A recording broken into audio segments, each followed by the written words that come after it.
Well. For the first time in the history of this podcast, the New York Giants are playoff bound. 99.9% chance they have the sixth seed. It's locked in at this point. They're not moving above Dallas or any of the other teams, and no team is coming close to them because the Giants actually have that tie. And you know what? After all, in all these situations we've been through this year, that tie helps them. Not that I wanted the tie when I went to the game, but if we do, and listen, we'll see what happens next week against Philly and all these different things. Let's just say we finish the season 9-7-1. I'd rather have that than 9-8 because 9-8 we float down to the 7th seed and we play maybe a tougher team. So it's down to the Packers, it's down to the Lions, it's down to one other team I'm thinking of. I think the Seahawks are that final team. But welcome back to the Big Blue in the Bronx podcast, everybody. Be sure to hit that like button, comment, subscribe to our post notifications so you know when a live stream pops to your drops. Appreciate y'all coming back. 5 stars on Apple Podcasts and also Twin Bill as well. On Twin Bill for Apple Podcasts, same thing with Big Blue in the Bronx. Just want to keep reminding you guys, just in case you guys forget, we're on a little break from live streams. Maybe we'll do one when we get to Florida. I know Donald's been, asking me a lot about doing a live stream from good old Hollandale Beach. Might do a live chat from there, answer your guys' questions, do whatever, chillax, all these different things. But we appreciate the support. As I said, we'll be back probably the week of the 16th with Boys in the Big Apple, Dead Red, Knicks, Friday night Knicks pod. Likely the 15th is our call-in show. So, just a couple of things to get, looking forward to. But, we're just taking a little break right now and obviously focusing on this a little bit. But real quickly, man, before we get into the stats and all these different things, shout-outs to a couple of different guys I met at the game. I mean, Justin's tailgate from Talking Giants obviously was, great. I got there at 8 a.m. I'm really good with committing, and I'm not trying to tap myself on the back here, even though I kind of just did. I'm really good at committing, I guess, to my football team because sometimes with the Yankees, I could be not on time. Sometimes I will be on time. But with the Giants, man, I was there at 8 a.m. So, I'm not bad about that. Spent a couple hours, was a little tipsy. But shouts to Justin, the football grump, and then even, more towards the supporters that came out, the different people that I met. Donald obviously got his first Giants game in victory fashion and Giants fashion. So it was fun for him. He got to see the Legacy Club, for the first time with the 4 Super Bowls and Eli Manning's locker and all these different things. Shouts to Matt and Billy Riley. Matt's a big supporter of the channel, and it's really turned into a friendship. Shouts to Evan Spitzberg as well. He hung out with us for a large portion of the pregame stuff. And shouts to my man, Unpopular Opinion Sports, Kenny. I mean, we're all part of the Big Blue crew here, repping at the stadium and all these different things. But it was great to finally meet him. We talked a little bit. But it was fun, man. It was fun. It was a fun experience. This is the best Giants game I've ever been to. And I've been to some Giants games. They lost one. They tied one. They won one last year. Obviously some other preseason games. But, man, this one just hit right home. And the last time the New York Giants were in the playoffs, I was in 8th grade. Now I am a second year, or I should say sophomore, in college. So let's break down the stats, all these different things. By the way, I don't know if you guys know already, but right now it's most likely geared towards we're going to face Minnesota again. And I've contemplated with a couple of different people about going up to Minnesota. Most likely not going to happen, but if there's a chance, I may take it. I don't know. But with that being said, most likely it's Minnesota. Count your blessings. You got to root for the right teams. The right teams have to win. With Minnesota getting the 3 seed, they have to either lose, San Francisco wins, and there's another one in there as well. They have to tie and somebody else wins, and I think that would be San Francisco winning or another team winning or something like that. But a lot of things can happen, this coming weekend because Dallas could clinch the division. It's actually quite surprising. Dallas could clinch the division. The Eagles could fall flat a couple of seeds, and we might end up playing them, believe it or not, because let's just say San Francisco has a better record than Philly somehow, or they have the same record, and San Francisco has a 2 seed because of, interconference or out-of-conference advantages. Philly would be the 3 seed, and that's not a good thing, because I don't want to play Philly. I mean, it would be 2 weeks in a row, but I don't want to play Philly, no, I'm sorry. But, obviously we'll talk later in the week about conversations regarding resting your players, not resting your players, doing whatever. Let's get into this game as I take a sip from my famous Rangers bottle. Nick Foles, 8 for 13, 81 yards, an interception, a sack taken, 25.4 QBR, 47.3 passer rating. Daniel Jones, I'll go to Ellinger in just a second, but Daniel Jones, 19-24, 177 yards, 7.4 yards per throw, 2 touchdowns, 96.9 QBR, passer rating 125.2. As far as the Indy rushing game, they did kill us a little bit. Zach Moss, 15 carries, 74 yards, 4.9 yards per carry. Jordan Wilkins, 6 carries, 23 yards. Ellinger had a carry. Foles had a carry. Paris Campbell had a carry. Deion Jackson had 3 carries. The Giants' rushing game, though, was far more productive. Overall, this was like one of the better rushing games, and Saquon Barkley didn't get a ton of reps. Really wasn't needed, though. We'll talk about in the offensive section of the podcast. Team-wise, we had 37 carries for 217 yards, 5.9 yards per carry, and 2 touchdowns. 2 touchdowns coming from Daniel Jones, 11 carries, 91 yards, 8.3 yards per carry. Matt Breida, 9 carries, 59 yards. Saquon Barkley, 12 carries, 58 yards, and 5 carries for 9 yards with Gary Brightwell. They were mostly runs up the middle, and that's where the Colts were stopping him. But that's fine, obviously we won the game by a large margin. As far as the receiving game, Paris Campbell, 3 receptions, 52 yards. Michael Pittman, 6 receptions, 41 yards, 1 touchdown. Jelani Woods, 3 receptions, 19 yards. For the Giants, 7 catches, 76 yards for Richie James, and a touchdown. Finally not a garbage time touchdown, but he and Isaiah Hodgins are the leading receivers another week. Isaiah Hodgins, 4 receptions, 42 yards, and a touchdown. Daniel Bellinger, 3 receptions, 42 yards. And Darius Slayton, 2 catches, 14 yards. One of them was a fumble. Matt Breida had a catch, and Barkley had a catch, but he was stuffed behind the line of scrimmage for one of them. As far as fumbles, Darius Slayton fumbled, recovered by Rodney McLeod. Colts defense, they didn't touch us at all, and I'm very, very happy about that. They didn't touch us at all. 2 quarterback hits, 1 by DeForest Buckner and 1 by Khalid Kareem. 4 tackles for loss, 2 by Bobby Okereke, Rodney McLeod, and E.J. Speed. And then that's tackles for loss, no sacks. So I'm proud of this O-line. Now, obviously, this is a Colts team that's ravaged, it's damaged, goods, whatever you want to say about it. But at the same time, man, you have to give the Giants credit for not giving up a sack. Because the O-line's been, getting to an average level. And the defense, Yannick Ngakoue obviously got put on IR the day before the game. And they still have Deo Odenigbo, DeForest Buckner, all these different guys that could rush the passer. And the Giants just were pretty much flawless in that department. As for the Giants, in terms of total categories, 2 sacks, 4 tackles for loss, 4 quarterback hits, and a touchdown. I'm a little disappointed, little teeny tiny picking on the Giants for not getting more sacks, but it was a quick style offense for Nick Foles, except for a few plays, but the Giants did their job defensively. Jalen Smith was the leading tackler with 9, 3 quarterback hits, a sack, and a tackle for a loss for Dexter Lawrence. Kayvon Thibodeau, 2 tackles for loss, pass deflection, that could have been a pick 6, 1 sack, and a quarterback hit for Tibbs.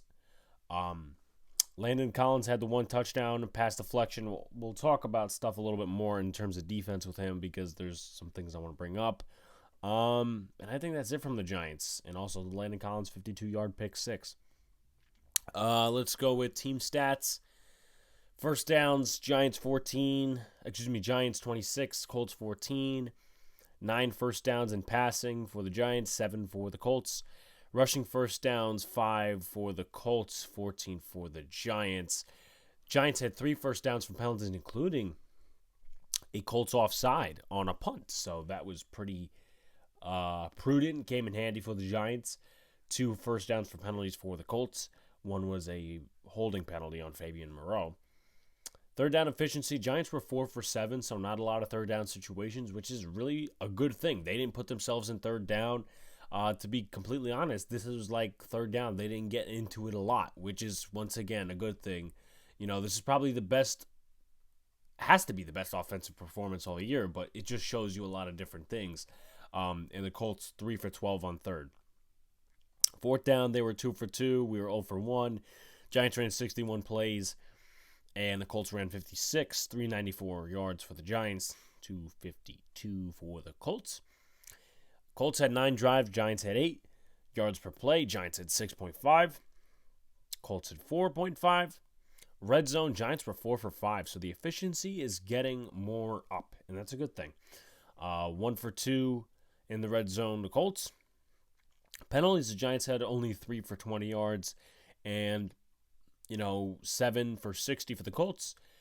1 turnover each, interception, and the fumble lost by Darius Slayton, and 31-36 time possession for the Giants, 28-24 time possession for the Colts. Let's talk about this offense, everybody, and a lot of people said that, fans were too critical of Mike Kafka and that they wanted him fired. First of all, I think that's a lot overstated, personally. I think fans, like to create drama and things like that. But I never wanted Kafka fired. I just wanted a change in tendencies rather than concepts. And that's what we're getting the last 3 weeks. Shout out to the coaching staff on that. Ever since Washington, they've been passing on first down, putting the ball in Daniel Jones' hands. They did that against Minnesota, obviously had some great production. And they put the ball in Daniel Jones' hands this game, and Daniel Jones absolutely rode with it. That's what I'm going to say. So first, shout-outs to Mike Kafka. Pass first offense again, and it's efficient. I'm not even tracking it anymore because it's just working, and the Giants have been getting a lot of points in the last 2 weeks. They scored first time 30 points offensively since 2019, and then first time 30 points overall since 2020 when we had that game against Dallas and Kyler Fackrell had the pick 6. But Daniel Jones carried the team on his back, right? And a lot of different folks are, they call themselves Jones supporters or, Jones pessimists, whatever. And everybody's looking at quarterbacks in the draft. And, I'm a guy that's just like, I'm going to take it game by game with Jones, do my evaluations, my opinions, whatever. And we'll go from there. And I always like to look at stats for different reasons, right? And this was a game where I think some stats are really irrelevant. And you could probably put it as, okay, the Colts are just a very bad team. But you look at the stats, 38 points, right? You would expect, okay, Daniel Jones threw for 300, 400 yards. That's not what happened. Daniel Jones had 2 rushing touchdowns, 91 yards on 11 carries. And passing-wise, he had like 177 yards. Yeah, 177 yards and 2 passing touchdowns.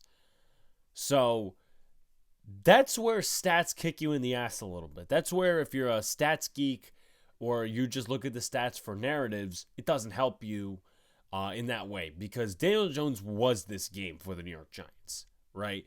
We could talk about Saquon, okay, he had this many carries, or Isaiah Hodgins, and, the O-line obviously gave Daniel Jones time, and the defense played very well. And I'm going to talk about stats with the defense, too, because, some things, once again, can be very, very ticky-tacky from stats to film and the eye test. But if you're going to come out of this game negative about Daniel Jones, if you really come out of the last 3 games negative about Daniel Jones, I have a bone to pick with you, to be completely honest. I think Daniel Jones has earned some sort of a contract extension. I don't know if it's going to be, 7 years, 6 years, whatever, or the max money. Personally, if you ask me right now, I think he's worthy of a 2-year contract with an option because, some people in the front office, some people in the organization might not be sold on him as a franchise quarterback. And, they don't know if he's going to up his game if he, goes out there with new weapons and better weapons. So, obviously, the passing touchdowns thing, that needs to get a little bit better in the future.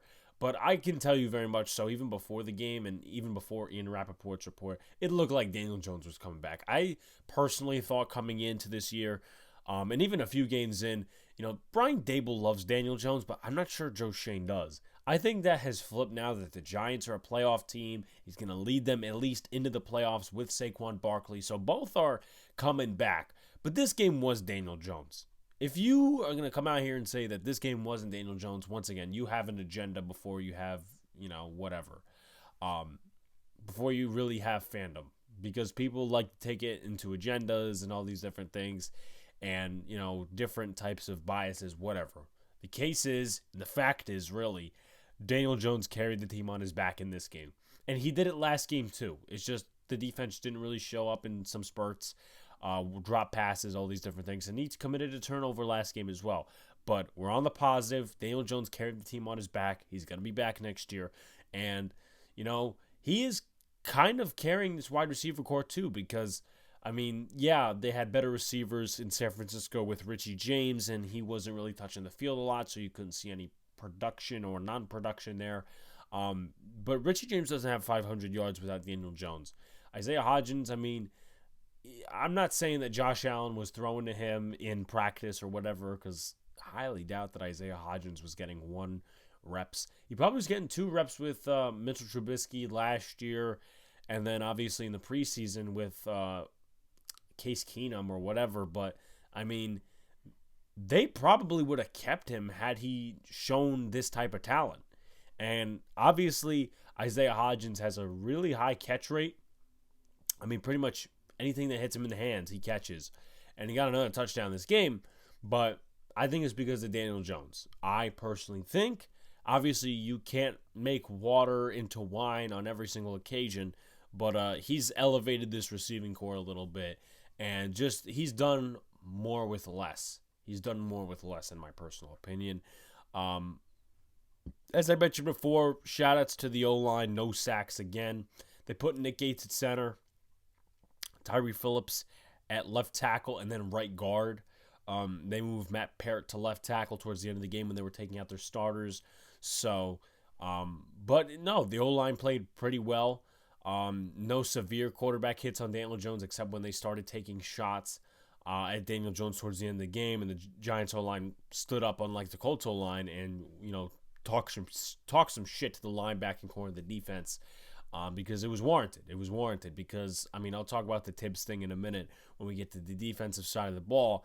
But it was, in my personal opinion, I don't know how Colts fans feel. And, the Colts fans obviously are probably double-sided because, hey, listen, they won this game, meaning the Colts, if you want to tank. But at the same time, Nick Foles and the team pride thing, they probably are a little bit mad at Kayvon Thibodeau for celebrating. But it just got to the point where the Giants were running the ball with Daniel Jones, and it worked. It kept working. The defense was caught off guard after a little bit, and then they tried stopping him.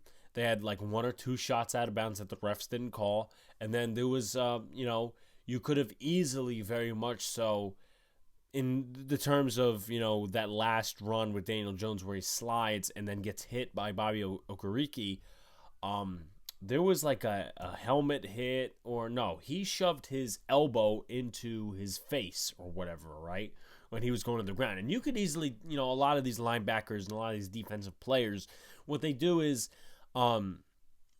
they usually try to put their hands up or something when they're going and the momentum is pushing them into the quarterback. I personally feel as though Bobby Okereke wanted to hit Daniel Jones with his elbow, and that's when Jonathan Feliciano, and I really don't like Feliciano. I'm not a fan of his, but one thing I'll give him is 2 things. He had a good game against the Colts, and he stuck up for his quarterback. He stuck up for the leader of the locker room, or one of the many leaders in the locker room, as did Ben Bredesen. And then obviously the Colts players want to defend their guy, the Giants players want to defend their guy. But, shouts to the O-line, man. They played really flawlessly throughout the game. Daniel Jones had another flawless game. But, yeah, that's pretty much that. So, the offense, man, 31 total points, 38 points for the total squad. But, take this into next week. We'll have a conversation down the line whether they should play their starters, how long they should play.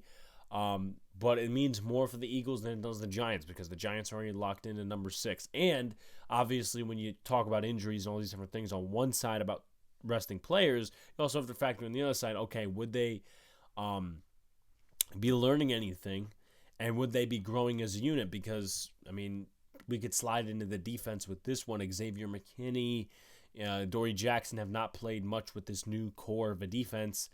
Kayvon's been out, Aziz has been out, all these different guys, and just imagine this unit at full strength. Now, getting into the defense, I want to talk about stats too. 2 sacks. Automatically, if you're a guy that not watch a second of the game, you look at the stats, you're like, they didn't get 3, 4, 5 sacks against this Colts team? What is this pass rush? But you take a look at it. Obviously, 4 quarterback hits. The hurries and the pressures are probably there as well. But this is the thing like the Daniel Jones argument for this game. And that argument is that stats don't tell you a lot sometimes. The one thing the only stat that will tell you anything is the 2 sacks that they did get, the interception and the points. They held them to 10 points consistently. And they really didn't do shit till Ellinger came in, and that was a garbage time drive. Sorry. And then they kept running the ball. It's weird because, I fight with a lot of different people, and I also have some debates with people about running the football, and I'm a more of a, once again, pass-first guy because of analytics, all these different things.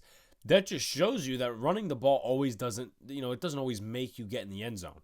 You could have some really good runs. Like you could have a 50-yard run and then like a 12-yard run or whatever. But passing the ball just is a little bit more efficient in today's game of football. But once again, to go back to the defensive point, listen, stats don't always tell you the full story. And, you could say the defense played average if you look at the stats. This defense played astronomical and played up to their expectations for this game because they realistically were supposed to blow out the Colts. I came into this saying, look, the Giants need to win this game by 2 scores. And what they do? They doubled that. They doubled my message and said, nah, we're going to win it by 4 scores. So, shout out to Brian Dable, shout out to those guys, a little bit more depth in defense. I mean, Dex had a good game. He took advantage of a ravaged, very poor interior. Quentin Nelson, he totally destroyed on that 1 rep, and then the sexy Dexy dance everybody was doing, including myself in the section.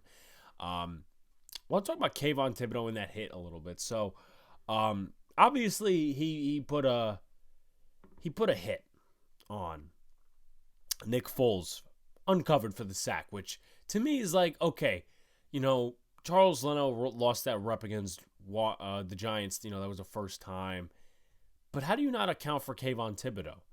The left tackle, Bernard Rahman, whatever the fuck his name is, was leaning inside, right? So I don't know what the protection was.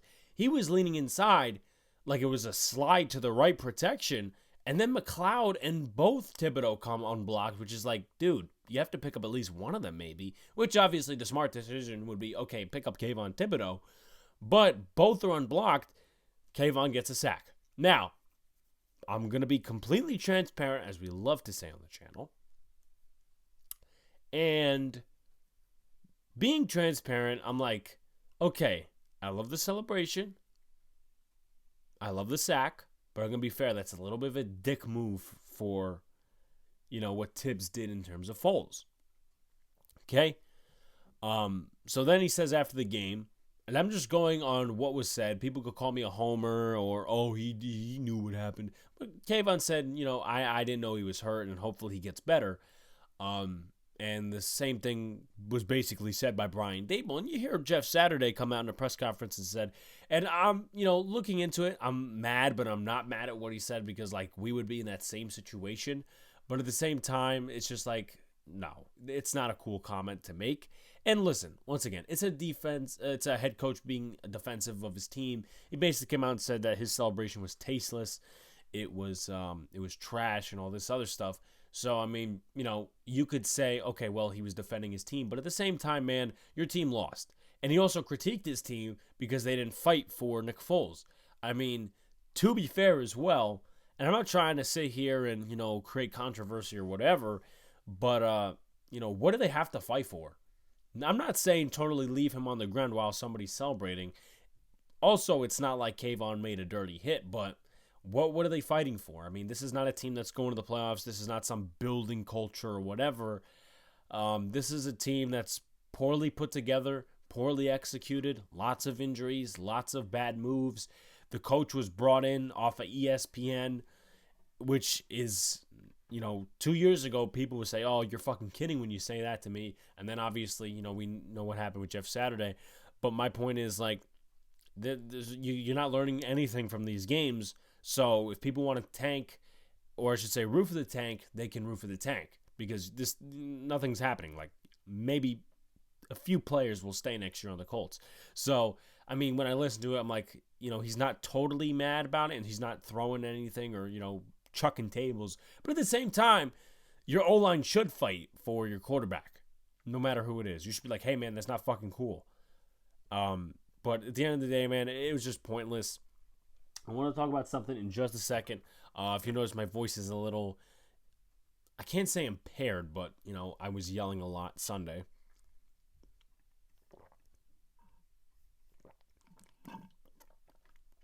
Seem getting a little low on my water. So, my favorite play of the day, besides the Giants O-line fighting for their quarterback, and, it's kind of a thing of, why don't you have Daniel Jones as one of your favorite plays or one of his touchdowns, right? And it's like, you got to pick one. There's no favorite. I mean, he made multiple plays on the field today. But to me, what hammered me a little emotionally, and no, I didn't cry, but what really got to me emotionally is just, I would say, a God thing. Maybe I'm getting too religious, right? But I feel like a God thing happened in the game. That was Landon Collins' pick six. Landon Collins and Sterling Shepard are the only guys that are remaining from that 2016 team that made it to the playoffs. They're the only guys remaining, maybe besides like a few guys in the front office, but that doesn't count. Sterling Shepard and Landon Collins. And you know what's fun fact? DRC was at the game. I'm surprised they didn't make any announcements or anything, but DRC had his cousin Isaiah Rodgers, who was one of the corners, and then obviously Landon Collins. So obviously Nick Foles throws that thing on third. Landon Collins totally sees it. He picks it off.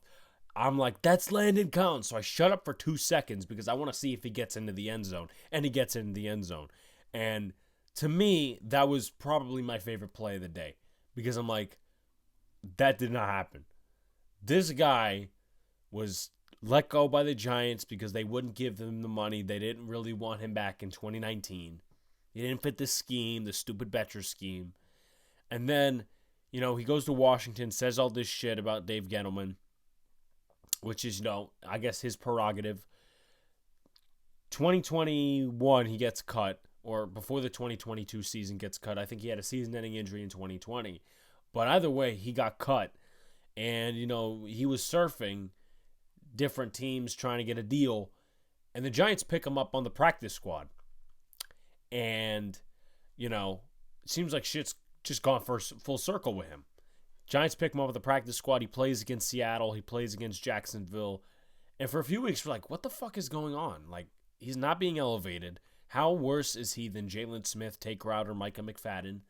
So, there's that. Then he gets some reps against Washington, making some nice defensive plays. Gets elevated to the roster. Makes some more nice defensive plays. Even a pass breakup on TJ Hawkinson. And, obviously you're not going to put him in coverage every snap against the tight end because he can't do that. Couldn't even do that in his prime. But then just to see everything come full fucking circle in an emotional way for Giants fans, especially one of my favorite players in 2016 besides Eli was Landon Collins. Like, that was one of the first years I was watching football like I am now. And I learned more every year. But, just my emotions were geared towards Eli, a little bit towards OBJ. I wasn't too much of a, obviously OBJ was on the team. I would root for him. But Landon Collins, because he's always getting those interceptions. He's always making those plays. Janoris Jenkins a little bit. There's a couple of different guys, whatever. But Landon Collins, emotionally stuck to me. 2018, he stuck to me. 2017, he stuck to me. Obviously gets cut. I was so pissed off. I've mentioned this multiple times on the channel, where I got his jersey in December of 2018. Like 3 months later, he's going to a rival. So I'm like, fuck, man. And because it was a Christmas present, I never sold that jersey. I never did anything with my Landon Collins Color Rush jersey. Comes back, I'm like, okay, I have a reason to wear it again. But two things happen that I think it's because of God, and obviously all things come full circle here. It's that he gets a pick six on the same day the Giants make the fucking playoffs. That's where I believe shit comes full circle. So, shoutouts to Landon Collins. Probably my favorite play on the day, if not one of my favorites, because I don't want to, downplay the offense. But that was just emotional for me. It was. I couldn't believe it. Pretty much the guys I was hanging out with, they couldn't believe that Landon Collins, that's Landon Collins, man. So, shoutouts to him, man. He's making some awesome plays. Giants played well against a three-step drop offense, a quick pass offense. They hit a total of, 124 passing yards total on a total of 27 pass attempts. So that just tells you everything you need to know. And, obviously, I'm not too happy about the running game. Zach Moss did get a couple of yards more than we would want. Same thing for Jordan Wilkins and some of these other guys. But at the end of the day, it goes to stats. It goes to, what made the Colts lose the game, what's the winning strategy, whatever. And I believe they just went to the run way too late in the game. They got up by 3, which obviously was a big pass downfield to Paris Campbell. They did what they did from there. The Giants made a few good defensive stops, but they went to the run game way too late in the game. And obviously, there were some big runs towards the end, but it was like garbage time. I mean, they were running the clock out for us. So,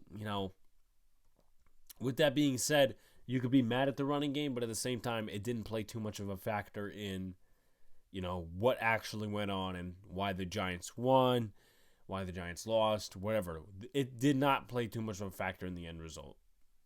Honestly, that's my personal opinion. Just a few more things, stock up, stock down, and then the snap counts, and we will get out of here on a victory note. So stock up, stock down. I have a lot of stock ups.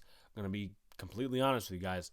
O-line, they got a stock up for me. Matt Breida, Daniel Jones, Saquon Barkley, Isaiah Hodgins, Daniel Bellinger, Richie James, Dexter Lawrence, Kayvon Thibodeau, Landon Collins, and Nick McLeod. I thought Nick McLeod played a very good game. And, we've been weary of him the last few weeks. So he's given up these receptions, whatever. Darnay Holmes didn't bother me too much throughout the game. And, I'm a guy that's not really for him in the slot. To be completely fair and transparent here, I think he should take that slot position. I know in another situation, I would say Rodarius Williams should take it. But they don't like Rodarius Williams, clearly, because of what he said on social media. Which, coaching staffs may let some things go. They may not let some things go. Maybe it's a fit thing, but I think it's more of that social media thing. He's in the doghouse for the rest of the year. He's not coming back next year in my personal eyes unless they see some moral change from him. But it just goes to show, man, in the end, whether the Giants were winning these games, losing these games, it just goes to show you should not be tweeting out your frustrations. You should be saying, hey, listen, could we get me involved a little bit more? If not, that's okay. I could be a team player too. Because, after all, Giants fans dislike Kenny Golladay. Kenny Golladay may not like the role he's in, but he's not sitting here complaining on social media. So, back to that slot conversation, I think Nick McLeod should take it. He gets a little less lost in the sauce with these rub routes and these other different plays that are made. But he's done a decent job as corner too. He's gotten his times where he's been burnt.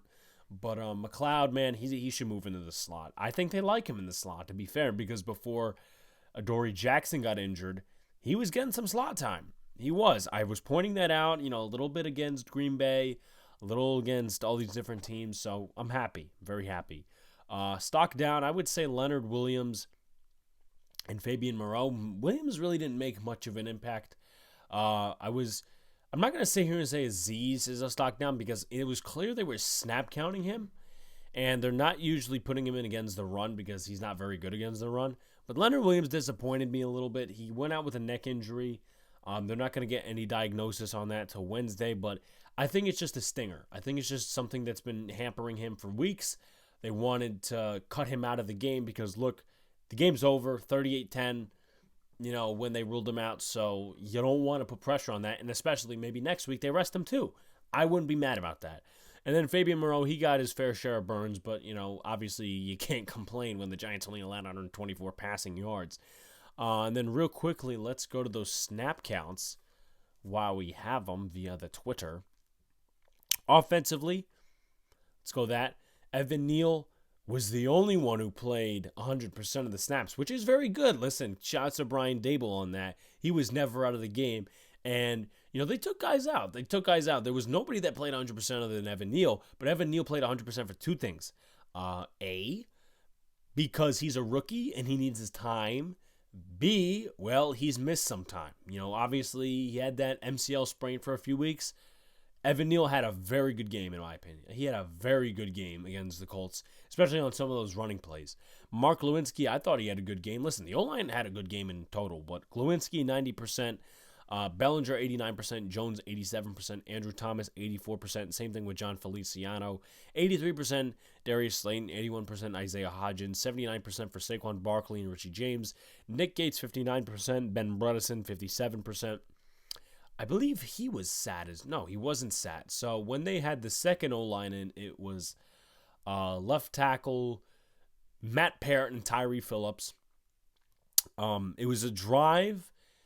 There were two drives I remember specifically. They were mixing it up a little. So the first drive, it was Phillips, Bredeson, Gates, Glowinski, Neal. And then the second drive, it was Parrott, Bredeson, Gates, not Glowinski, but Tyree Phillips, and then Evan Neal. So obviously we're mixing and matching with these O-linemen. So, obviously the difference in snaps and all these different things, whatever. But who knows? They might do that next week. Gates, 59%, 57% for Ben Bredeson, 24% for Nick Vanette, 19% for Matt Breida. He made some really nice plays. I don't know if I recapped on that, but Matt Breida, when he got his time in garbage time, he made the most of it. He was the second leading rusher with 9 carries, 59 yards. He had some really nice runs, and the O-line did some good blocking. Gates, Neal, Feliciano on those runs. So, shouts to Matt Breida, man. Marcus Johnson, 17%, 16% for Tyree Phillips. Tyrod Taylor was in. Didn't have any passes, didn't need to. 13%. Kevin Galladay, 11%. Matt Parrott, 10%. Same thing with Chris Myrick and Gary Brightwell. I'm surprised, though, Lawrence Cager is still being ruled as inactive because, they're not, using 3 tight end sets, and they're still elevating Myrick. But I feel Cager could have been a mismatch against some of these linebackers because he's a converted wide receiver to tight end. But, hey, listen, they won the game, so I can't really be mad about anything. Nobody played 100% of the snaps on the defense. 95% for Julian Love and Fabian Moreau. 83% for Xavier McKinney, which is really good, by the way, because obviously coming in, is the hand going to bother him, whatever. And then they also they did some X-rays. I think it was precautionary at the end of the game. So there's that. But, they were going to snap count him. And then McKinney's like, no, I'm good to go. And Wink says, all right, you do you then. Darnay Holmes, 72%, along with Kayvon Thibodeau, 67%, Dexter Lawrence. 62% for Jalen Smith, Cordell Flott, 60%, 57% for Jihad Ward, 55% for Landon Collins and Nick McLeod, 53% for O'Shane Zimenez and Leonard Williams, 41% for Micah McFadden, 34% for Ryder Anderson, 33% for Tony Jefferson, 26% for Justin Ellis, 24% for Tamon Fox, 17% for Jason Pinnock, 16% for Zion Gilbert, 12% for Aziz Ojulari, 10% for Henry Mondo. Carter Coughlin got 5%, which I was surprised a little bit. And, sometimes in these garbage time games that we've had over the last few weeks, he really didn't play in garbage time. But listen, Carter Coughlin, man, I know he's a hell of a special teamer, but doesn't hurt, man. He can play against the run. He can play, at least solid against the run. But also, Gerard Davis was inactive because, he hadn't learned the scheme yet. Same thing with Wyatt Davis. So there's that. We'll probably see them a little bit next weekend in the game against the Eagles. Maybe we'll try some things out. But that'll do it. Like, comment, and subscribe to our post notifications so you know when a live stream pops your drops. Appreciate you all coming out. We'll see if we'll have a live chat during the week. But we appreciate you guys coming out, supporting, doing all the good stuff. The Giants are in the playoffs, baby. and we're here to witness it. We're also here to talk about it. Peace out. See you later. Stay cool.